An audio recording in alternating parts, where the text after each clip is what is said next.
So, hey there, everyone. I hope you guys can hear me. So, if you can, please type yes. And by the way, welcome to our stage 2 of this expert course. So, since you have learned so many things from stage 1, and when I say so many, I mean all the essential skills, the approach to every question type for listening and reading. Now, we're going to focus more on practice tasks and see how we can implement these skills effectively. So once again, guys, I hope everything is clear for you all. You can see me, you can hear me. If you can, just type yes, and then slowly we'll start this session. Okay, so I see that everything is fine. You guys should be able to hear me fine. Okay, great. So speaking about stage 2, now remember, stage 2 involves revising question types from previous lessons to strengthen understanding. Exam practice tasks are a central focus, preparing students for the challenge ahead. And also, guys, overall, stage 2 can be challenging, but with dedication, students can excel. So remember that, yeah, it is going to be challenging. That means, you need to revise all what we've learned during stage 1, and then, try to implement them properly. Fine. So guys, what we do is we directly focus on the question types like true, false, not given, matching headings, and so on. So first, we're going to start with finding information in paragraphs. So we're going to start with that task. So this task is different from matching paragraph headings because in the matching heading task, you are looking for the main idea of the paragraph, but with finding information in paragraphs, the idea that you are looking for may not be the main idea of the paragraph. Okay, so once again, let me repeat that. This task is different from matching paragraph headings because in the matching headings task, you are looking for the main idea of the paragraph, but with finding information in paragraphs, the idea that you're looking for may not be the main idea of the paragraph. So with finding information, you see, you have to find the information maybe in the middle of the paragraph, but this is not the main idea of the paragraph. So it's totally different from matching headings. So guys, there are steps that we should follow. So step 1, read the question and understand what's being asked. So read the question and understand what's being asked. That's step 1 for you. Step 2, highlight keywords. Spot and mark important words in the question. Okay, so first understand what's being asked. And the second step is pay attention to keywords. Spot and mark important words in the question. Step 3, scan the text. Quickly glance through the text for those words or their synonyms. Step 4, focus on potential sections. Slow down when you find matches and read more closely. And step 5, check for matching ideas. Ensure the section's content aligns with the question's intent. Okay, so basically, guys, you need to kind of pay attention to the statement, pay attention to keywords. Based on those keywords, scan the text and try to locate the information and then see whether the information that you find matches the statement. Simple as that. Now, as you can see, we have some places to visit, and look at the first statement. It says, clothes that well-known people have worn. Clothes that well-known people have worn. Now, can you guys give me synonyms for well-known people? What kind of words or expressions can we use instead of well-known?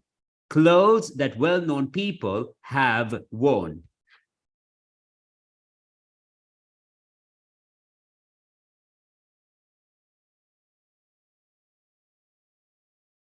Can you give me synonyms for well-known? What do you think? Now, there could be different options. Well done. We can use the word famous. Famous, yes. Popular, right? Well-known, widely acclaimed. Okay. So if someone is famous, stars, for example, we can say stars, celebrities, yes. So we can use such words.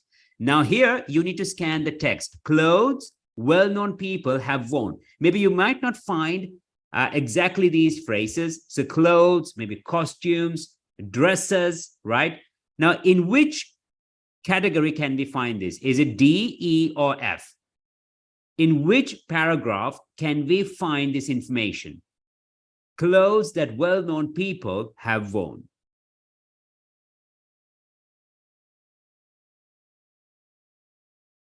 Well-known people means famous.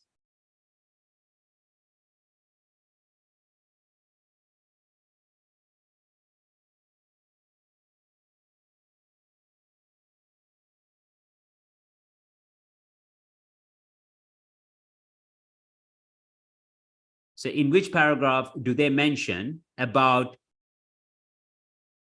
like, about the clothes that well-known people have worn? Is it D, E, or F? So scan for, like, costumes, popular, famous, celebrities, right? Where can you find that? Yes, it's a no-brainer. So it is E, right? You'll see how people used to dress, as well as the permanent exhibits. You can currently see dressing the stars. You see, dressing the stars, which displays original costumes worn by the stars of many popular films. Of many popular films. So the correct answer here is a no-brainer. It's E. Well done. It is E.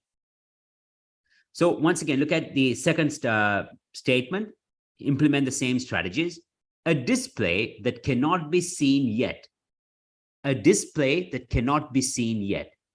Display cannot seen yet. That means you cannot see this display or the exhibit, because these are like some places to visit, could be a museum, right? So a display that cannot be seen yet. That means you can't see it at the moment. It is not available for the public. I kind of gave the phrase, guys. So where can you find this?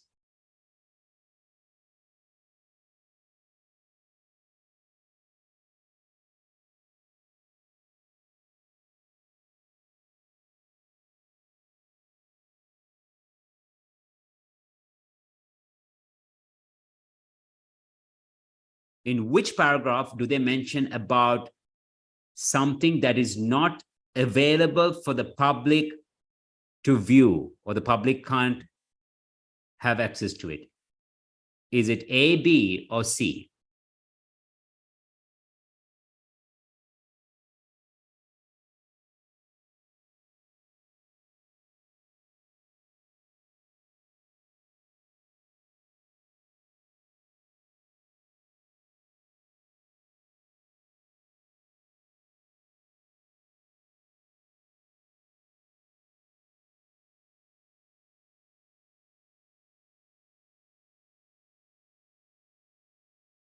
I think yes.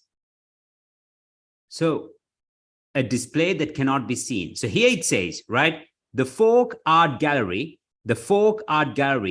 opens to the public next month, exhibiting traditional paintings and other objects from all over Africa.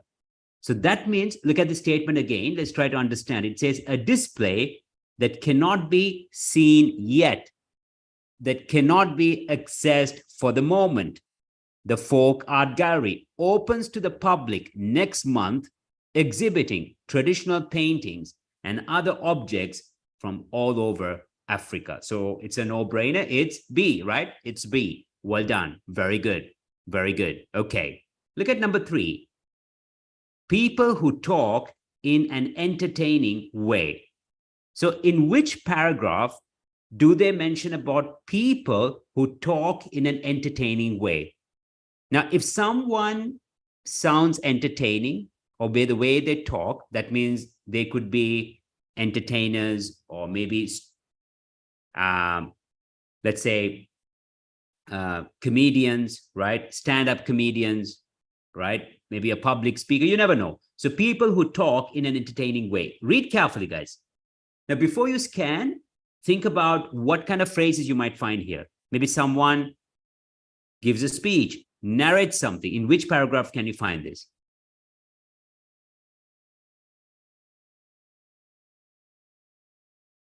I see the answer already. Impressive. Impressive.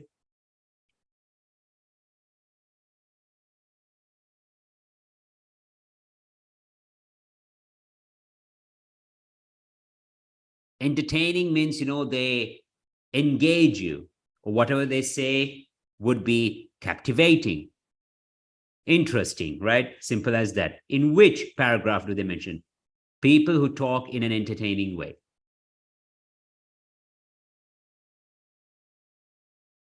Well done. So it is A. It is A, right? Here it says, our volunteer guides in each room bring the house to life with stories of the past.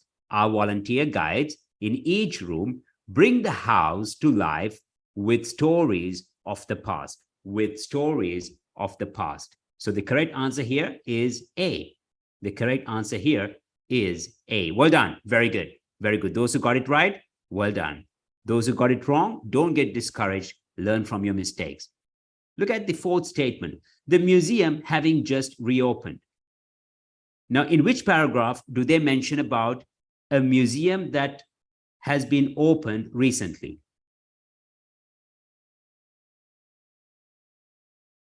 Yes, so it's a no-brainer. That was very quick.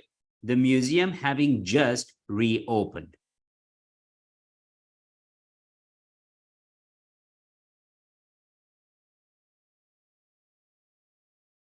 So yeah, I'm kind of changing because I can't have all the paragraphs at once. So now what you're seeing is D, E, F. Well done, guys. Well done. So it's a no-brainer, right? It's the last paragraph, or paragraph F, right? So it's paragraph F. Having spent the best part of 2 years being refurbished, the Mason Museum has recently opened its doors again. Its doors again. Well done. Very good. Lovely. Lovely. So phenomenal performance for now.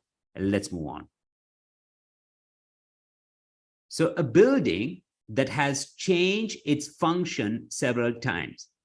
That means a building that has changed its role. Now, for example, when you speak about the function, maybe initially it was a bank, then it became a school, and so on. So in which paragraph can we find this? A building that has changed its function several times. Is it A, B, or C?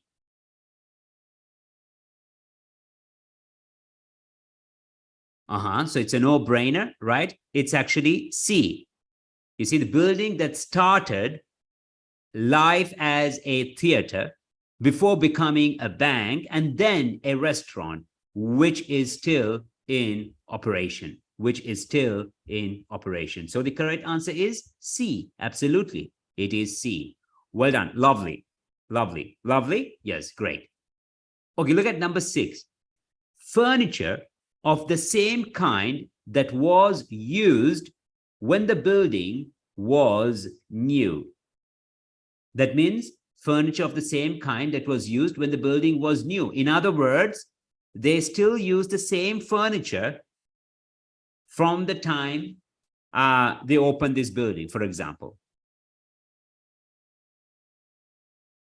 So you see, furniture of the same kind that was used when the building was new. That means maybe now the building is 200 years old, but still they use the same furniture. Where can you find this information? Okay, be careful, do not rush.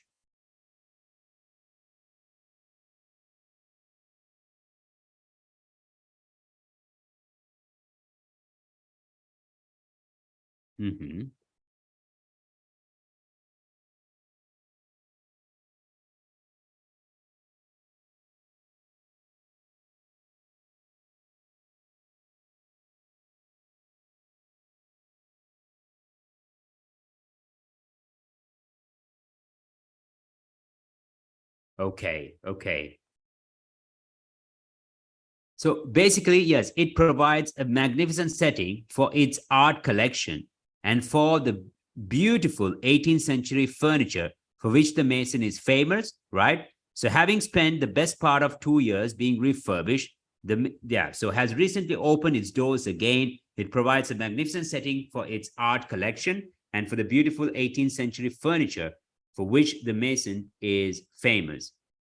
Okay. So now, guys, let's move on to the next one. Being open for tours on certain days of the week. Now, this one is tricky. Being open for tours on certain days of the week. That means on certain days of the week, maybe there would be, they would help, or maybe they would guide tourists to visit this place, something like that. So that's a bit of a paraphrasing from my side. So being open for tours on certain days of the week.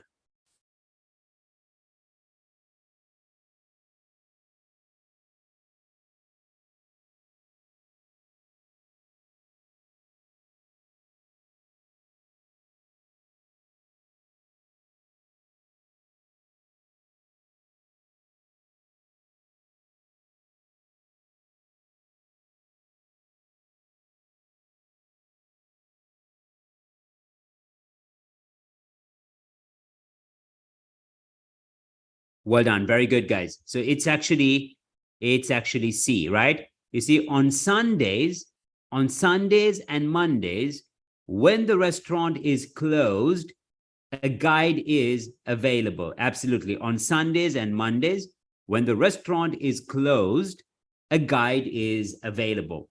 You see, a guide is available. So the correct answer is C. The correct answer is C. Well done. Look at number 8. A special event to mark an anniversary. A special event to mark an anniversary. Mark an anniversary.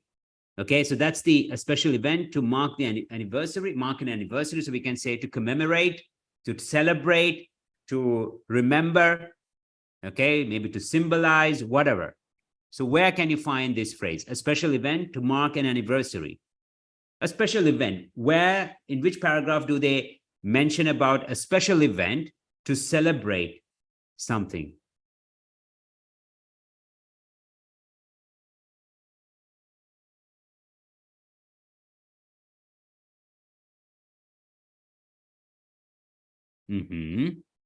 Well done. I kind of gave that word. I gave that word as well, right? Commemorate, right? You see, a special event to mark an anniversary. And as you can see here, it says to commemorate the event, we have chosen 50 treasures from the permanent collection and put them together to tell the fascinating story of that continent, Yes, well done. Very good. So it's B. It is B. It is B. Well done. Very good. Now, let's move on to the most challenging question type, matching headings. So guys, you know the approach. We need to read the first and the last sentence, because always remember, you can get some general idea by the first sentence and maybe something specific from the last sentence. Make your own assumption and go through these headings and choose the correct heading. And then, guys, try to find some key phrases in the middle of the paragraph based on the heading. So pay attention to the keywords of the heading and see if you can find some points in the middle of the paragraph quickly, okay? So this is something about why are Finland's schools successful? Why are Finland's schools successful? Okay, so here it says art, some name, the Finnish name. So Art Comprehensive School in Espoo, a suburb west of Helsinki. Kari Lueri, the school's principal, decided to try something extreme by Finnish standards. So the school principal decided to try something extreme by Finnish standards. Look at the last sentence. By the end of the year, he had conquered his adopted country's vowel-rich language and arrived at the realization that he could, in fact, learn. Now, this is not the principal. The last sentence is about a student, okay? So, and if you look at quickly, guys, in the middle of the paragraph, so he decided to hold the boy back a year. So something like that. So basically, the school principal tried to do something extreme. And then we see that from the last sentence, something great happened to a pupil, to a schoolboy, because, he arrived at the realization that he could in fact learn. So basically, someone couldn't learn, the principal got involved. That's my assumption. Now, based on my assumption, I will choose a heading. So guys, can you choose a heading and see if you can confirm it following these steps one by one?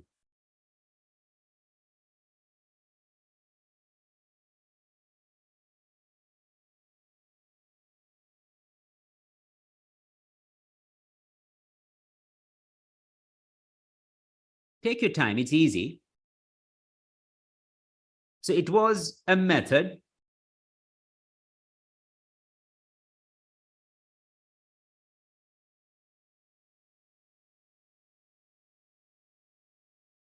Now, when you make a choice, now, for example, let's say you chose the impact of the education system on Finland's economy. Look, impact, that means in education system. Do you see points to support your choice in the middle of the paragraph? Do you see keywords and so on? If not, it's going to be a mistake.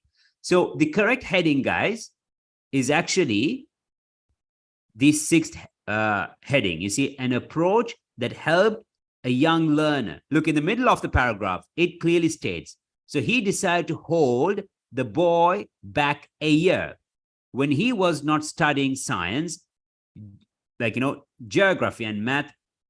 So as you can see, it was seated next to, so Basad was seated next to desk taking books by the end of the year. So you see all these points confirm this heading, an approach that helped a young learner, an approach that helped young learner. So it's actually the sixth heading. The sixth heading. Well done. Very good. Very good. Now, let's move on to B.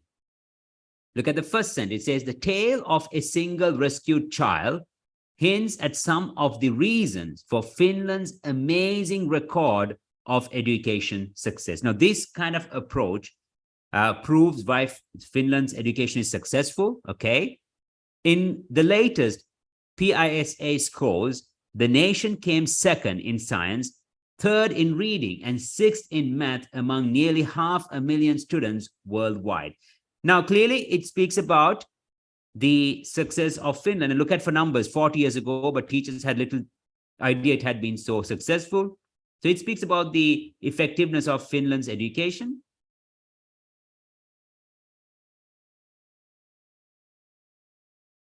Which heading is suitable? It's very easy, guys. This is easy. You can't take so much time.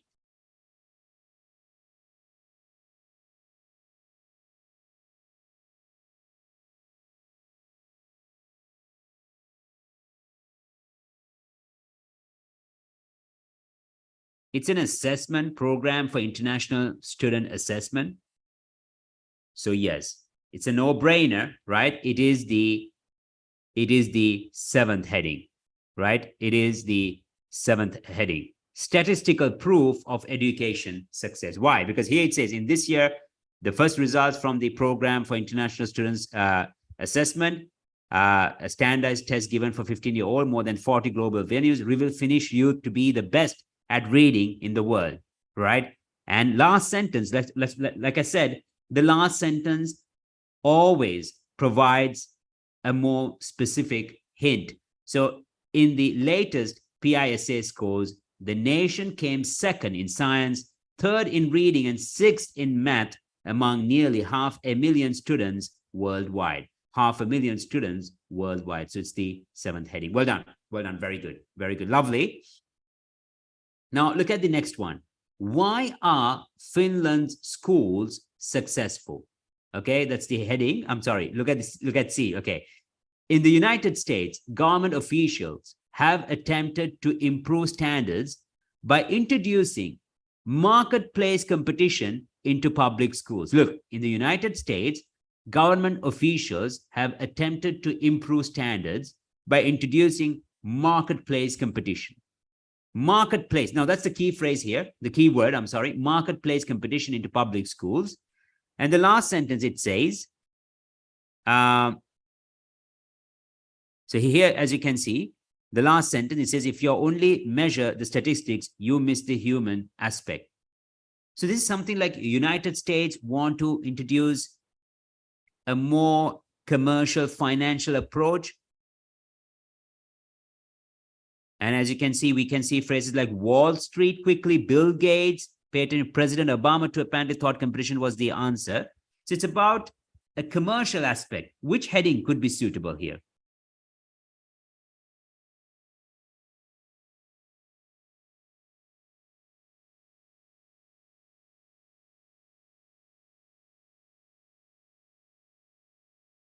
Well done. Well done. Very good. So great.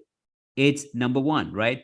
A business model approach, a business model approach to education, a business model approach to education, a business model approach to education. Well done, guys. Very good, right? Because as you can see, even in the middle of the paragraph, right, it says about Wall Street. In recent years, a group of Wall Street financiers and philanthropists such as Bill Gates have put money behind private sector. So yeah, it's pretty clear. Now let's move on to the next one.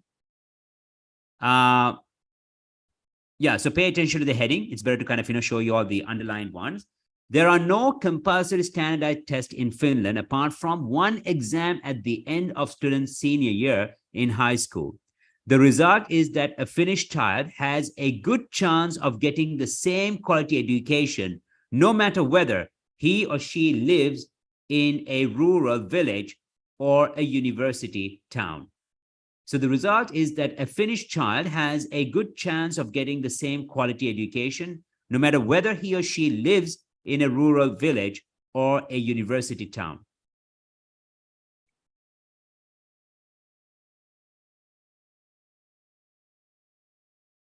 Now here, if you look at the last sentence, gives a lot of meaning that no matter where they are from, whether they are from the city or from the rural area, they get the same quality.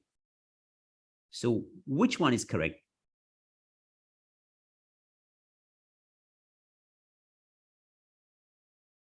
Now, if you choose, for example, the fourth one, right, look quickly in the middle of the paragraph too, okay?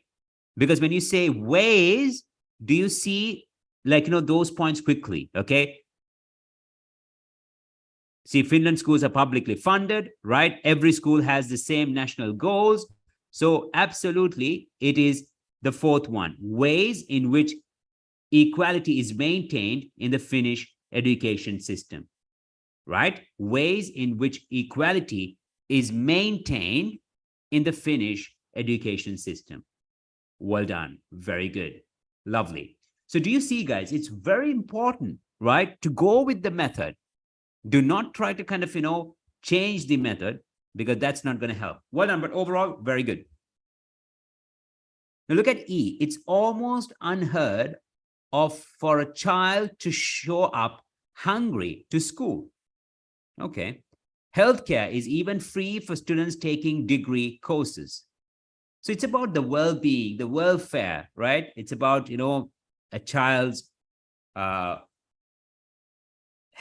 or like, how they take care of their health or diet, or like, how they kind of take care of their well-being. Well-being, that's the appropriate word. So what is the answer here?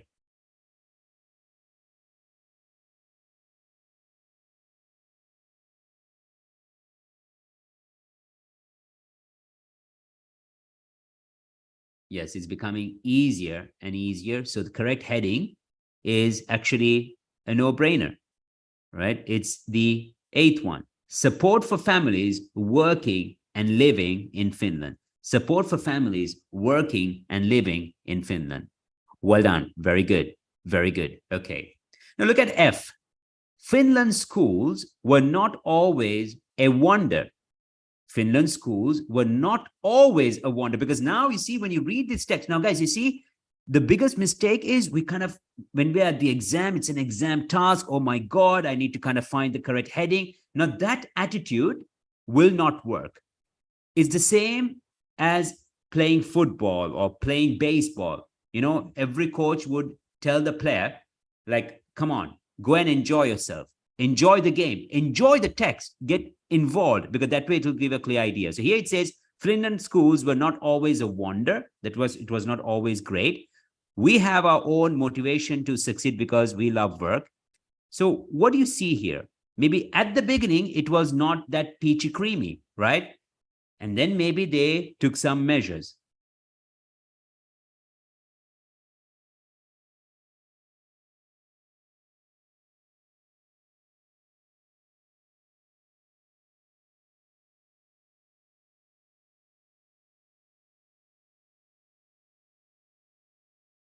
So the correct heading is the reforms that improved education in Finland. The reforms that improved. Well done, right? The reforms that improved. Because you see, Finnish parliament made the bold decision to choose public education as the best means, right? So the equal distribution of equipment was next. And then, as you can see, how those reforms took place during a period of time, 1963, 1979, and so on. So that made it better, because at the beginning it was not a wonder. So very good. So it's the second one, the reforms, right, that improved education in Finland. Fine. So do you see, guys, if you look at stage one with me or with Olga or with another teacher, if you joined our webinars, one of our webinars, we showed you the approach, right? Reading the first and the last sentence, we went easily, we took easier tasks. Now that's the approach of the expert course. Stage one, stage two. Because stage two, if you have performed really well in stage one, stage two is going to be easier even with the exam task. Simple as that. And now you're in stage two, and you need to kind of, maybe you're weeks away from taking the mock exam. So once you take the mock exam, you'll understand a clear picture in which section you should perform better. Maybe it could be listening, maybe it could be reading, maybe it could be writing, maybe it could be speaking. And that's where we have this program called Must Trials Care, because after you pass the mock test, we will assist you further, more guidelines, maybe on listening, maybe on reading, maybe on writing, maybe it could be on speaking. So we have this program till the end. And so far, personally, I'm very happy with the way kind of, this program is taking up or shaping up, I would say, because it's really important to understand initially the easier way and then implement it appropriately. So well done, guys. Overall, the performance was great. And also, please, sometimes I get this feedback saying that, the texts are easy during the lessons. No, these are from exam practice tests. What else do you all want to know? Shakespeare level? It doesn't work. So always compliment yourself. Be happy with the progress, because if you try to be critical, your subconscious mind would also fall in line with that, always being critical, not very sure. Even if you perform well, you feel like, no. So that approach, that mindset would not work. So please keep that in mind. Fine, guys. So let's move on to true, false, not given. What are we waiting for? So do the following statements agree with the information given in reading passage? So write true if the statement agrees with the information, write false if the statement contradicts the information, write not given if there is no information on this. So we have exam tips. So here it says, in order to do this task, please follow the steps below. Step one, first read the statement and identify the keywords. Try to rephrase in your own words so that you can anticipate the answer. Try to locate the information in the paragraph and write true if the statement agrees with the information, false if the statement contradicts the information, not given if there is no information on this. Okay. So guys, basically it's about travel and tourism. Look at the phrase. It says the largest employment figure.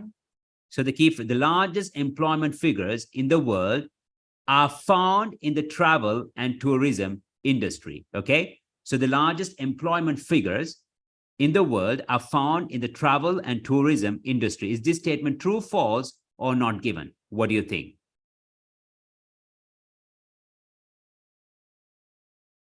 In other words, most of the employees are from the travel and tourism industry. So look for employment.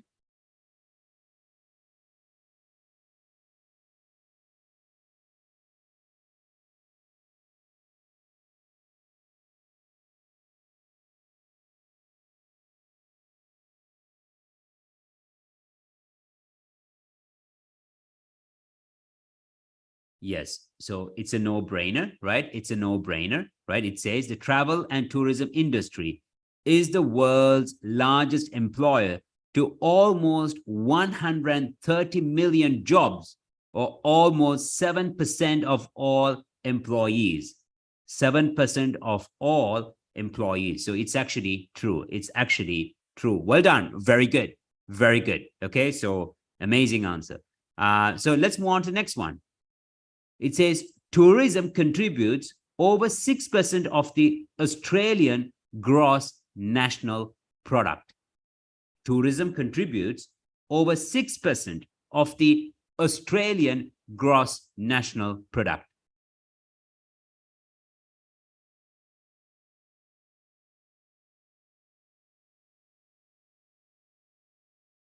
So the key phrases are 6% and also Australia, the word, right?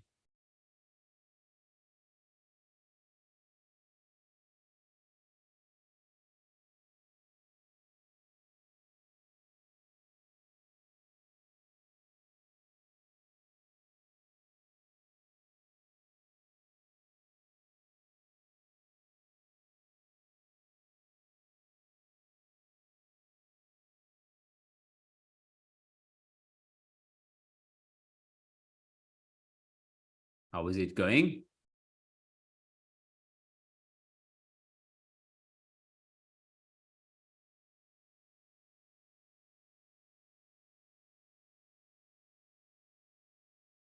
Now, this is a question about whether it's false or not given, right? So here it says, this industry is the world's leading industrial contributor, producing over 6% of the world's national product and accounting for capital investment in excess of 422 billion in direct and indirect and personal taxes each year.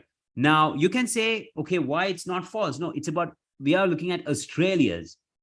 What about Australia's gross national product, right? Nothing is given about it. There is no such information, so it's not given. It's not given. Okay. Look at number 7. Two main features of the travel and tourism industry make its economic significance difficult to ascertain. Two main features, once again, pay attention to the key phrase, two main features of the travel and tourism industry make its economic significance difficult to ascertain.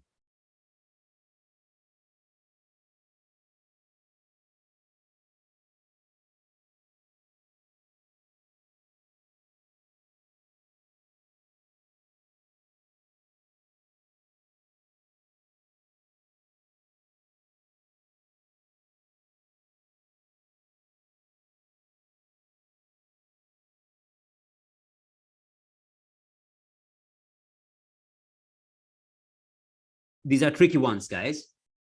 This is like from the third passage of a reading text. And yeah.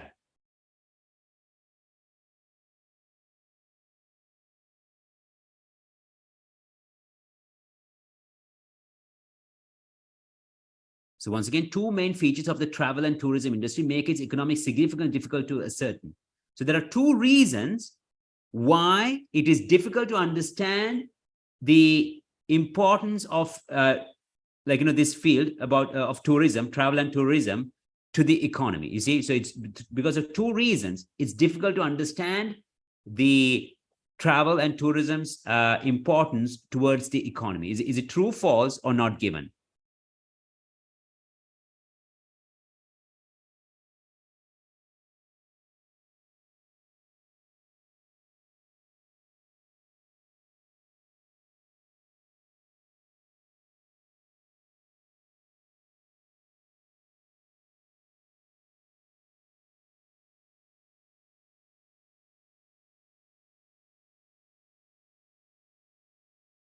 Okay, let me give a hint. What if you read? Now, I do see the answers.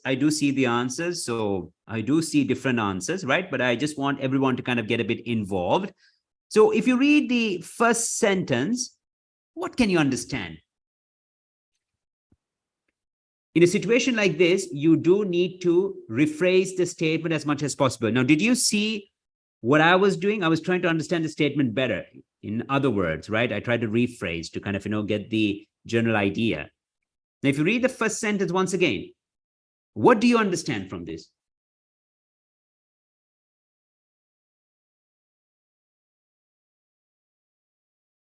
So the correct answer is true, right? Look, however, the major problems of the travel and tourism industry that have hidden or obscured, okay, is its economic impact, are the diversity and fragmentation of the industry itself. Okay. So, however, the major problems of the travel and tourism industry that have hidden or obscured its economic impact, that have hidden or obscured, right, its economic impact, are the diversity and fragmentation of the industry itself.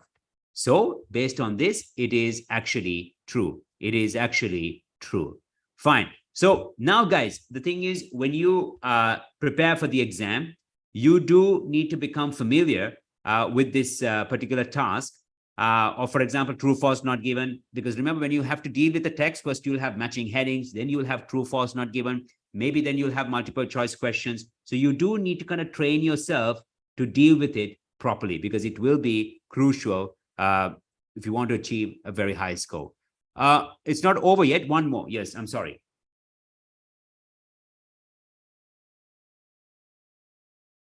Look at number 8. It says, it is easy to show statistically how tourism affects individual economies. Individual economies, guys. When you speak about individual economies, that means we are speaking about every country's economy. So it is easy to show statistically how tourism affects, how tourism influences, or how tourism impacts, right? Keyword phrase words are statistically, individual economies, tourism effects.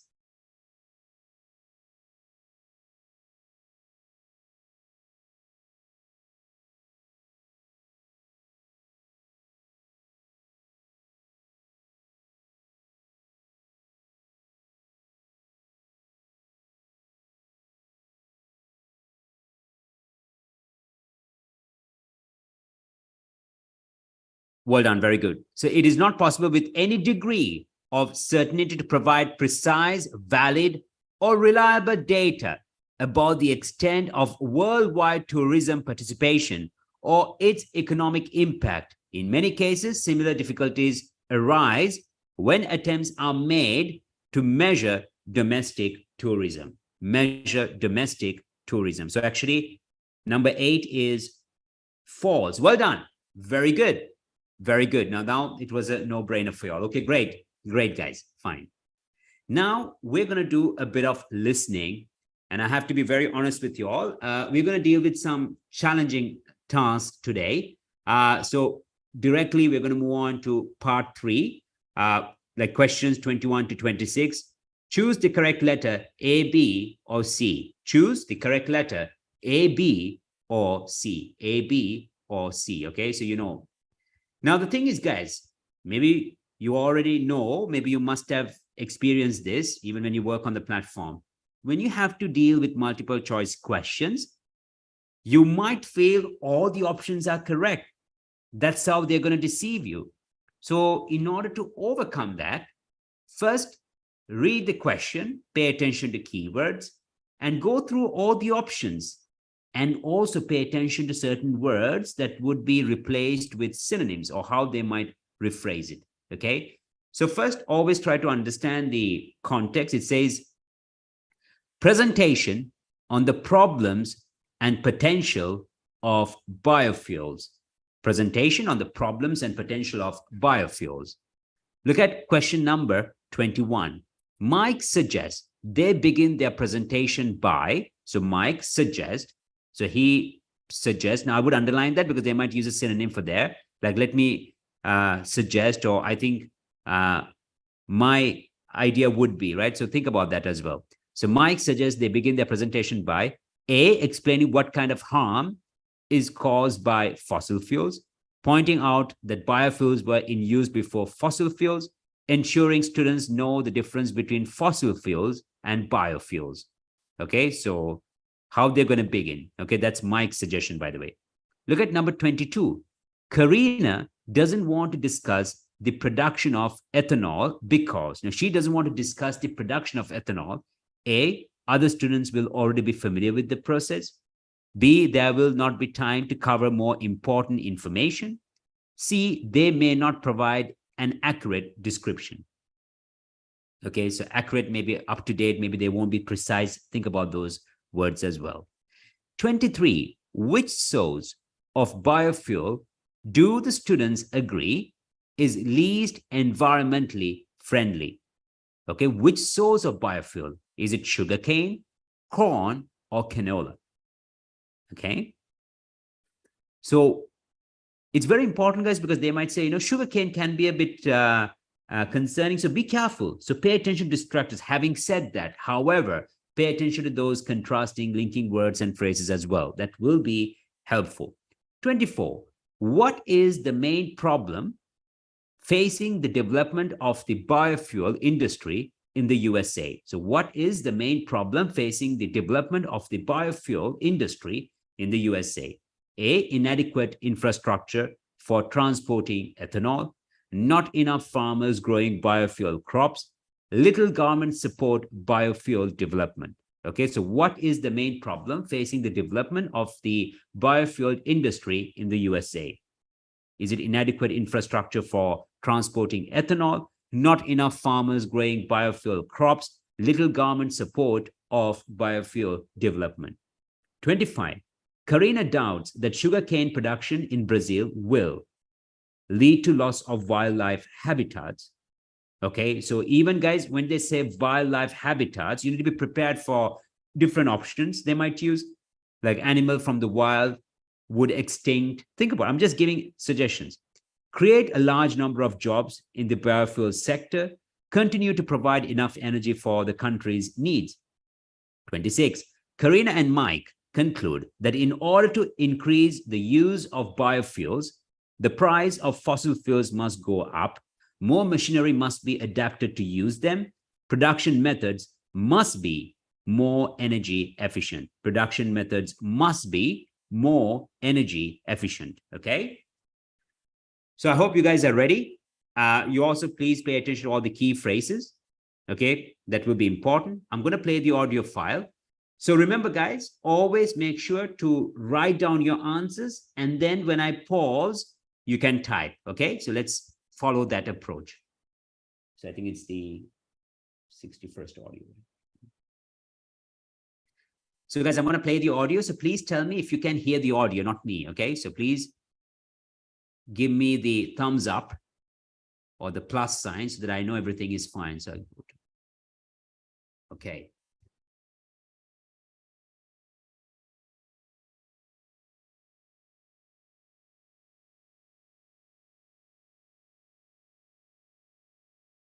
Mm-hmm.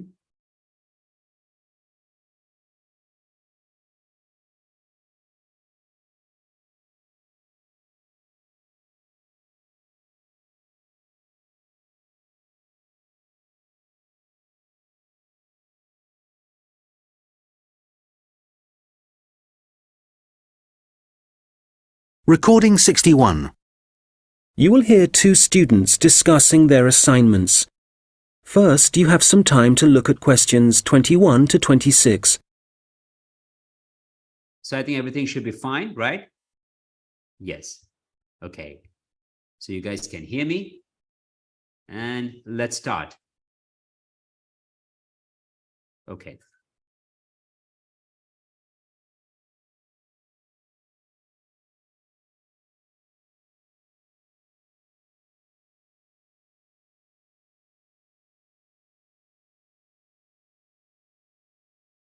So it's the time that is given to go through these questions, 20 seconds.